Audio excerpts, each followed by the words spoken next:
Good evening. My name is Tony Bobulinski. I served as a lieutenant in the United States Navy with high security clearance. My father and grandfather both served for decades in our country's armed forces. Since leaving the Navy, I've been involved in various successful businesses, both in this country and abroad. I am making this statement to set the record straight about the involvement of the Biden family, Vice President Biden, his brother Jim Biden, and his son Hunter Biden in dealings with the Chinese. I have heard Joe Biden say that he's never discussed business with Hunter. That is false. I have firsthand knowledge about this because I directly dealt with the Biden family, including Joe Biden. I have also heard that Vice President Biden said on Tuesday that Senator Ron Johnson, the chair of the Senate Homeland Security Committee, should be ashamed for suggesting that Biden family sought to profit from their name. Well, here are the facts I know, and everything I'm saying is corroborated by emails, WhatsApp chats, agreements, documents, and other evidence. And the American people can judge for themselves. I brought, I guess, for record, 3 phones that spanned the years 2015 through 2018. These phones have never been held by anybody else besides myself. I was told this past Sunday by somebody who was also involved in this matter that if I went public this information, it would bury all of us, man. The Bidens included. I have no wish to bury anyone. I've never been political. The few contributions I have made have been to Democrats. But what I am is a patriot and a veteran. To protect my family name and my business reputation, I need to ensure that the true facts are out there.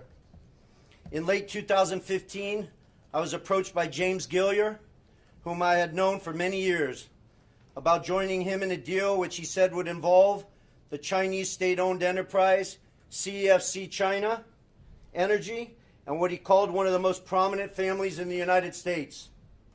I was informed first by Gilliar and then by Hunter Biden and by Rob Walker, who was working with the Bidens, that the Bidens wanted to form a new entity with CFC, which was to invest in infrastructure, real estate, and technology in the U.S. and around the world.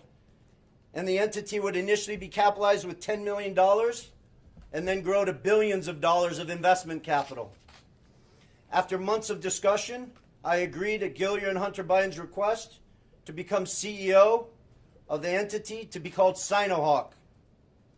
Sino representing the Chinese side, Hawk representing Hunter Biden's brother Bo's favorite animal. And between February and May 2017, we exchanged numerous emails, documents, and WhatsApp messages concerning Sinohawk and its potential business. On May 2nd, 2017, the night before Joe Biden was to appear at the Milken Conference, I was introduced to Joe Biden by Jim Biden and Hunter Biden.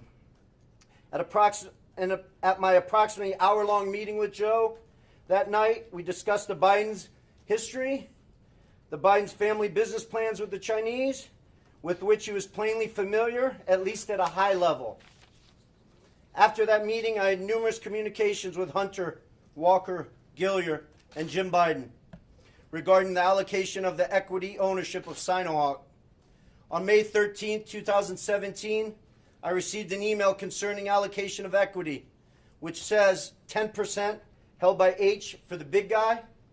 In that email, there's no question that H stands for Hunter, big guy for his father, Joe Biden, and Jim for Jim Biden. In fact, Hunter often referred to his father as the big guy or my chairman. On numerous occasions, it was made clear to me that Joe Biden's involvement was not to be mentioned in writing, but only face-to-face. In fact, I was advised by Gilliar and Walker that Hunter and Jim Biden were paranoid about keeping Joe Biden's involvement secret. I also had a disagreement with Hunter about the funds CFC was contributing to Sinohawk. Hunter wanted $5 million of those funds to go to himself and his family, so he wanted the funds wired directly to an entity affiliated with him. I objected because that was contrary to our written agreements concerning Sinohawk. He said, referring to the chairman, his father, that CFC was really investing in the Biden family, that he held the Trump card, and that he was the one putting his family legacy on the line. He also said to me on May 17th, 2017, that CFC wanted to be my partner, to be partner with the Bidens. During these negotiations, I repeated to Hunter and others that Sinohawk could not be Hunter's personal piggy bank. And I demanded that proper corporate governance procedures be implemented for capital distributions. Hunter became very upset with me. CFC through July 2017 was assuring me the funds would be transferred to Sinohawk, but they were never sent to our company. Instead, I found out from Senator Johnson's September report that the $5 million was sent in August 2017 to entities affiliated with Hunter. Tomorrow, I will be meeting with the Senate committee members concerning this matter, and I will be providing to the FBI the devices which contain the evidence corroborating what I have said. So I will not be taking any questions at this time. Do you have any evidence that... You will be taking questions? I will not be taking questions at this Well, we're time. going to ask them anyway. Can you tell us a little bit more about this evidence that you're giving to the FBI? The evidence sits on these 3 phones. I don't want to go into anything any further. This will all be discussed with Senator Johnson and his committee, and the American people can decide what's fact. Who paid for you to be here? Did Joe Who paid for your expenses to be here? Thank you. Who invited you and paid for your travel, sir? I paid for myself. Did Rudy Giuliani have anything to do with your appearance here?